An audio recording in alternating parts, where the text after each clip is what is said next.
ঠিক 3 থেকে 4 ঘন্টা পরে যে গাছগুলো আমি ড্রাই হওয়ার জন্য ফাঙ্গিসাইড লাগিয়ে ছেড়ে দিয়েছিলাম, তো সেইগুলো এবার কীভাবে রিপোর্ট করতে হয় সেই ভিডিওটা আপনাদের সামনে তুলে ধরবো। তো আমরা যেহেতু কমার্শিয়ালি করছি, তো এই ধরনের আমরা প্লাস্টিকের গ্রো ব্যাগ নিয়েছি এবং গ্রো ব্যাগগুলোকে ভিতরেই আমরা প্রোডাকশানটা করব। তো এখানে পটিং সয়েলটা দেখতে পাচ্ছেন, পটিং সয়েলটা একদম পটিং সয়েলের যে টেক্সচার এইরকম ধরনের হবে। তো আমি বিভিন্ন ধরনের পটিং সয়েল করে থাকি এক্সপেরিমেন্টাল। তো আজকে যে পটিং সয়েলটা আছে এগুলো মিনিমাম 6 মাস পুরানো পটিং সয়েল, এবং আপনাকে যখনই কোনো কাটিং গ্রো করবেন তখন কিন্তু সবসময় চেষ্টা করতে হবে সেই কাটিংয়ের জন্য আমি যে পটিং সয়েলটা ইউজ করব সেইটা কিন্তু 6 মাস আগে আমাদের রেডি করে রাখতে হবে। তো এখানে আমি একটি পটে 2টি করে গাছ দেবো, যেমন ধরুন একটি দিয়েছি প্লাস এই একটি। তো এইভাবে বসাতে হবে আমাদের, এবং এর উপরে এইভাবে আমি মাটি দিয়ে দেবো। তো মাটিটা নিয়েই এবার আলোচনার বিষয় যে মাটি আমরা কী রকম ধরনের করব, কি মাটি করলে এর যে সাকসেস রেটটা খুবই ভালো হবে। তো তার জন্যে আমাদের একেবারে ঝুরঝুরে মাটি করতে হবে, এবং ঝুরঝুরে মাটি করতে গেলে আমাদের কি করতে হবে, ঝুরঝুরে মাটি করতে গেলে আমাদের প্রথমে 50% আমি গার্ডেন সয়েল নিয়ে নিয়েছি, তার মধ্যে 20% নিয়েছি বালি, রিভার স্যান্ড, যেটাকে আমরা কনস্ট্রাকশানের বালি যেটা, ওটাও আমরা দিতে পারি, অথবা যেটা আমরা সাদা বালি, ওটা দিলে কিন্তু চলবে না। তো বালি যখনই দেবেন সবসময় বালিটাকে ভালো করে ওয়াশ করে নিতে হবে এবং রোদে শুকনো করে নিতে হবে, এবং তারপরেই কিন্তু আমরা ওটাকে তবেই ইউজ করতে পারবো। না হলে যে নোনা ভাবটা থাকে তার জন্য কিন্তু সাকসেস রেট খুব কম হবে বা নাও হতে পারে। তো দেখুন এইভাবে একটিতে আমি দুটি গাছ দিচ্ছি স্টেম কাটিং। তো এইগুলো হচ্ছে স্টেম কাটিং কীভাবে করব সেইটা দেখাচ্ছি। এরপরে যেটা দেখাবো সেটা হচ্ছে যে টপ কাটিংগুলো আছে সেই টপ কাটিংটাকে কীভাবে লাগাবো। তো ওটা একটা আলাদা ভিডিও করব যাতে আপনারা ডিটেলসে বুঝতে পারেন। এবং এখানে যেহেতু প্রচুর পরিমাণে গাছ আছে, তো কাটিং দেখতেই পাচ্ছেন অনেক আছে, অনেক টাইম লেগে যাবে। তো বেশি লেন্থি আমি করব না, কিছু গাছ আপনাদের দেখাবো। তো দেখুন এই একটি যে ভ্যারাইটি, এর কিন্তু নতুন নতুন এই যে শুটস বেরোচ্ছে এবং শিকড় বেরোচ্ছে, এইগুলো মানে একেবারে 100% হবেই। এবং এই গাছগুলো সব থেকে কম হলেও আপনার 150 টাকা করে দাম, সব থেকে কম। এত বড় গাছ কিন্তু নয়, এত বড়ও পাতা হবে না, জাস্ট একদম ছোট কাটিং, সেইগুলো কিন্তু 150 টাকা করে পিস সিঙ্গেল কাটিং। এবং বুসি গাছ নিতে গেলে 400, 500, 600 এরকম দাম পড়ে যায়। তো এই গাছ যারা একটা বা দুটো কিনেছেন তারা কিন্তু এইভাবে প্রোডাকশানটা বাড়িতে যদি করে নেয় তাহলে এত কিন্তু আপনাদের পয়সা খরচা করে কিনতে হবে না। এবার এই গাছগুলোর অ্যাকচুয়ালি আমাদের ইন্ডিয়ান অরিজিনের গাছ না, কিন্তু টপিক্যাল যে ক্লাইমেট আছে তাতে কিন্তু খুব ভালো সারভাইভ করে এবং খুব ভালো হচ্ছে এই গাছগুলো আমাদের ইন্ডিয়ান ওয়েদারে। তো এইটা একটি অর্নামেন্টাল গাছের মধ্যে এখন সবচেয়ে অন্যতম গাছ হচ্ছে অ্যাগ্লোনিমা। এবং এর মেনটেনেন্স, এই গাছটার যে চাহিদা দিনকে দিন এত বাড়ছে কেননা এটা দেখতে যতটাই সুন্দর, এর মেনটেনেন্সটা ঠিক ততটাই একেবারে সহজ। তো এই মানুষ চাই কি এখন সহজে এমন একটা অর্নামেন্টাল গাছ বসাই যেটা দিনের পর দিন আমার বাড়িতে সৌন্দর্য বাড়াতে থাকবে। এবং এই গাছটি ইনডোরের মধ্যেও খুব কালারফুল, যারা ধরুন ফুল গাছ করতে গেলে অনেক সমস্যা, সেটা 3 মাসের মধ্যে ফুল হবে এবং তারপরে গাছটি একে একে বাদ হয়ে যাবে এবং মারা যাবে। তো সেই দিক দিয়ে দেখতে গেলে এই গাছের যে পাতাগুলোর গ্লেজ দেখুন কত সুন্দর। তো ওই জন্য এই গাছটাকেই মানুষ এখন বেশি প্রেফার করছে। তো এই ধরনের যদি আমরা পচা পাতা পাই বা শুকনো পাতা পাই, সেইগুলো কিন্তু আমরা এতে দেব না। সবসময় চেষ্টা করতে হয় ফ্রেশ লিফ দেওয়ার জন্য, এবং এইগুলোকে ভালো করে গাঁটের কাছ থেকে এরকমভাবে ছাইড়ে নিতে হবে। তো এখানে আমার 2টি গাঁট আছে, তো 2টি গাছ হওয়ার এখানে সম্ভাবনা সবসময় রাখতে হবে 2টি করে। একটি নিলে কিন্তু তাহলে সাকসেস রেট কীরকম হবে সেটা কিন্তু গ্যারান্টি নেই, কিন্তু দুটি নিলে দুটির মধ্যে একটি অন্তত হবেই।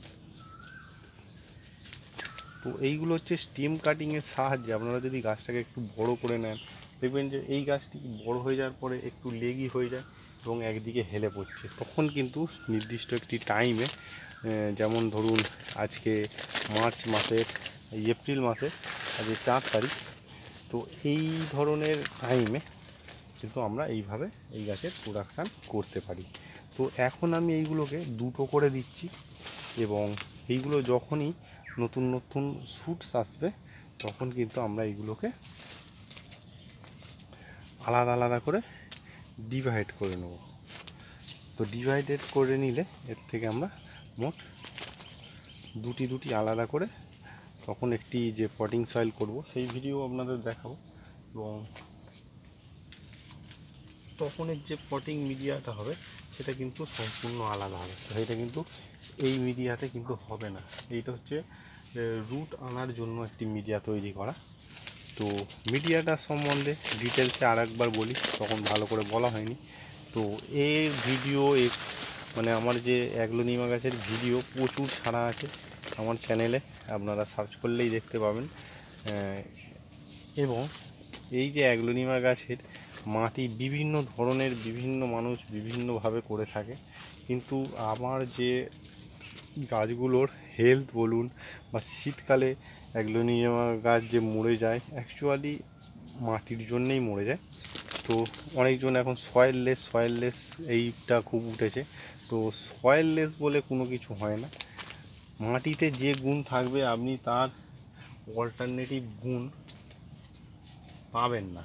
মানে যে যতই যাই বলুক আর তাই বলুক, ওটা কিছুদিনের মধ্যে, কিছুদিনের জন্য বা ট্রান্সপোর্টেশনের জন্য ঠিক আছে। আমরা ধরুন নার্সারিতে গাছ করলাম, অনেক দূরে যাবে, ওয়েট বেশি হয়ে যাবে, সেই জন্য আমরা কোকোপিটটা করতে পারি। কিন্তু এখন কোকোপিটটা কিন্তু পার্মানেন্ট কোনো সলিউশান নয়।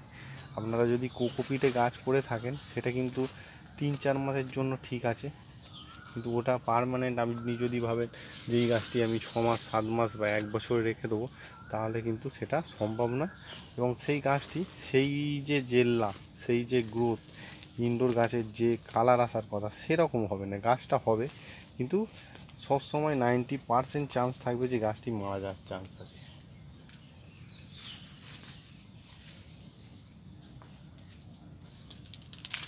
তো এখানে আমার মোটামুটি 30 থেকে 40টি প্রজাতি আছে রেড ভ্যারাইটির, এবং গ্রিন আরে মিলিয়ে 70-80টির মতো ভ্যারাইটি হবে। তো সবসময় তাদের আমি কিন্তু একই পটিংয়ে বসাই না। দেখবেন যে গ্রিন ভ্যারাইটি যে গাছগুলো হয় সেইগুলো কিন্তু একটু তারা মাটি বেশি চায়, এবং যেগুলো রেড ভ্যারাইটি হয় তারা কিন্তু একেবারে ঝুরঝুরে একটু পাতা পচা সারওলা এই ধরনের মাটি বেশি পছন্দ করে। তো সেই দিক দিয়ে দেখতে গেলে আমরা কিন্তু প্রত্যেক অ্যাগ্লোনিমা গাছের জন্য কিন্তু বিশেষ করে গ্রিন এবং রেড ভ্যারাইটির জন্য আমরা আলাদা আলাদা পটিং সয়েল তৈরি করে থাকি। এবং পারলাইট, কোকোপিট আমি এইসব দিয়ে কোনো দিন করিনি, এবং প্রথমে কয়েকদিন আমি করার চেষ্টা করেছিলাম কিন্তু রেজাল্ট খুব একটা ভালো নয়, সেই জন্য কোকোপিটে কিন্তু আমি এইসব করি না, এবং তাতে কস্টটাও অনেক বেশি হয়ে যায়। এবং কোকোপিটে হলে আপনার দেখবেন যে ফাঙ্গাস লাগার চান্সটা অনেকটাই বেড়ে যায়, এবং আপনি তখন ভাবেন যে এই কোকোপিটে বসালাম খুব সুন্দর হবে গাছ, এটা কিন্তু বেসিক্যালি হয় না। তো সবসময় ওই জন্যে গার্ডেন সয়েলের মতো কোনো জিনিস নেই, মাটি হচ্ছে খাঁটি জিনিস। মাটির আপনি কোনো দিন অল্টারনেটিভ করতে পারবেন না। এইটা হচ্ছে সোজা এবং সাধারণ একটি মেথড বা সাধারণ একটি কথা। তাহলে কিন্তু সবাই যদি কোকোপিটেই করতো তাহলে কিন্তু অন্যরকম হতো জিনিসটা। তো এই যে মাটিটা আজকে নিয়েছি, এই মাটিটার যে পটিং সয়েলটার মিক্সড আছে 50% আছে আপনার গার্ডেন সয়েল নর্মাল যে আমরা মাটি, এবং তার সঙ্গে আছে 20% আপনার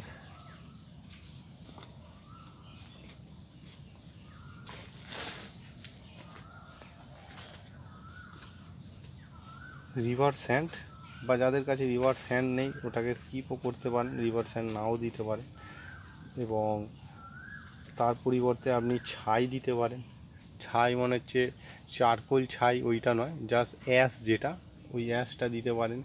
অথবা তার পরিবর্তে আপনারা সিন্ডার দিতে পারেন, ঘেঁস যেটা, সেটাও যদি না থাকে ধানের চিটে সেটাকে ইউজ করতে পারেন।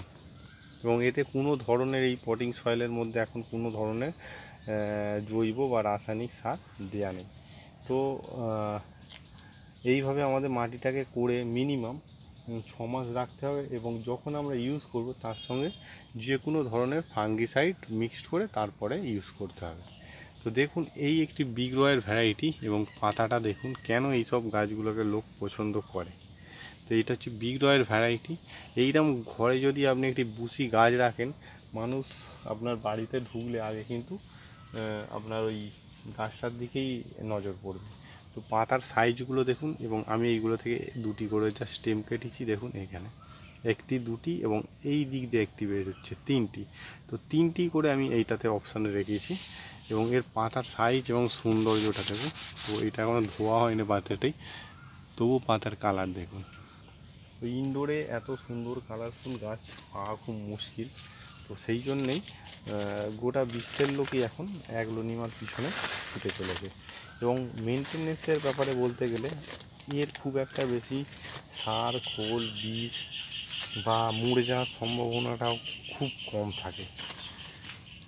যারা ফ্ল্যাটে বা ইনডোরে থাকেন, জায়গা খুবই অল্প, অথচ বাগান করার ইচ্ছা, তারা কিন্তু এই ধরনের অ্যাগ্লোনিমা গাছগুলো খুব অনায়াসেই করতে পারে। এবং এর মেনটেনেন্স এবং সার খরচা নেই বললেই চলে। শুধু জাস্ট একটু দেখে শুনে আপনাকে যে জলের ইউজটা করতে হবে, কেননা বেশি জল যদি এতে ময়েশ্চার হোল্ড করে নেয় তাহলে কিন্তু পচে যাওয়ার সম্ভাবনাটা থাকে। আবার অন্য দিক দিয়ে দেখতে গেলে এই গাছ কিন্তু বর্ষাকালে যদি জলে থাকে, এর কিন্তু গ্রোথ, এর জেল্লা, এর কালার একেবারেই আলাদা হয়। তো দেখুন একদম এইরকম ছোট ছোট স্টেম, এইগুলো কিন্তু যদি আমরা ধরুন বিক্রির জন্যই রেডি করছি, কিন্তু এইগুলো বিক্রি হতে মিনিমাম 1.5 বছরের মতো টাইম লাগবে। তো ওই জন্যই এর গ্রোথ যেহেতু খুব স্লো, ওই জন্যই কিন্তু এই গাছগুলো একটু দাম বেশি হয়। তো এইরকম একটি স্টেম থেকে একটি গাছকে পরিণত করে বিক্রি করতে গেলে মিনিমাম 1.5 বছর লাগে। এবং টপ কাটিং যেগুলো আছে, টপ কাটিংগুলো আপনার 6 মাসের মধ্যে খুব সুন্দর হয়ে রেডি হয়ে বিক্রির যোগ্য হয়ে যায়। তো এরকম টপ কাটিং আপনার এক পিসই হবে, কিন্তু স্টেম কাটিং একটি গাছ থেকে আপনি 3টে 4টে করতে পারবেন।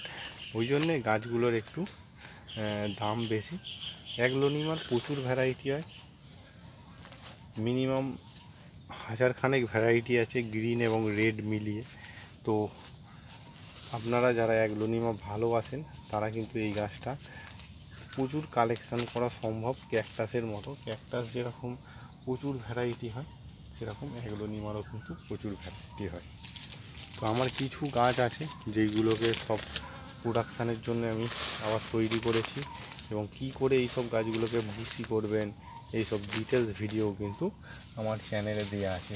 শুধু তাই নয়, আমার চ্যানেলে এই সব ইনডোর গাছ সহ যে আউটডোর গাছ, আপনার হচ্ছে ফলের গাছ, এবং আমার বাগানের বিভিন্ন সবজি ও ফলের গাছ, সবই কিন্তু আমরা এই চ্যানেলের থ্রু আপনাদের সামনে তুলে ধরে থাকি। তো যদি মনে হয় চ্যানেলটি খুব ইনফরমেটিভ, আমি কিছু শিখতে পারছি বা জানতে পারছি, তাহলেই কিন্তু চ্যানেলটিকে আপনি সাবস্ক্রাইব করতে পারেন। বা আপনাদের কাছে রিকোয়েস্ট হলো, যদি মনে হয় ভালো চ্যানেলটি, তাহলে একটু শেয়ার করে দেবেন। তো আজকের মতো ভিডিওটা এখানে শেষ করছি। এবং এই যে গাছগুলোকে আছে, এরকমভাবে আমরা যখন রিপোর্টিং হয়ে গেল, ধরুন পটে দিয়ে দিলাম, পটে দেওয়ার পরে একটি গুরুত্বপূর্ণ বিষয় হলো যে গাছটিকে আমি রাখবো কোথায়। গাছটিকে সব সময় রাখতে হবে একটি ছায়া জায়গা। ছায়া মিন্স হচ্ছে অন্ধকার নয়, ছায়া মিন্স হচ্ছে শেডি এরিয়া, যেখানে সূর্যের আলোটা আসে কিন্তু একদম ডাইরেক্ট কিন্তু সূর্যের আলোটা পড়ে না, জাস্ট ছেঁকে আসে বা সূর্যের শুধু আলোটাই আসে, যে প্রখরতা বা তাপ সেটা আসে না।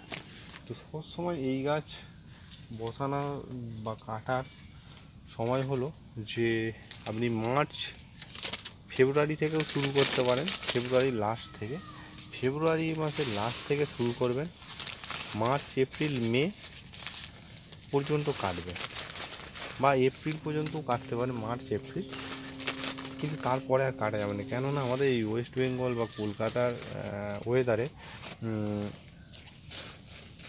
এপ্রিল মাস থেকে প্রচুর গরম পড়ে যায়, এবং যার ফলে এই যে পাতাগুলো ড্যামেজ হয়ে যাওয়ার চান্স থেকে যায়। যেহেতু এর পাতাটাই মানান, আমাদের সবসময় চেষ্টা করতে হবে এমনই টাইমে করব যাতে গাছটি না ড্যামেজ হয়, এবং সব পাতাগুলোকেই আমার সুন্দর রাখতে হবে। তো এই একটি ভ্যারাইটি, এটা কিন্তু আলাদা ভ্যারাইটি, এবং এই যে ভ্যারাইটি এটা কিন্তু একটি আলাদা ভ্যারাইটি। তো দুটো পাতার মধ্যে তফাৎ দেখতে পাচ্ছেন, এবং এই যে পাতাটি আছে এইটা দেখবেন শীতকালে পুরো লাল হয়ে যায়, তো তখনই হচ্ছে এর বিউটিটা ভালো বোঝা যায়।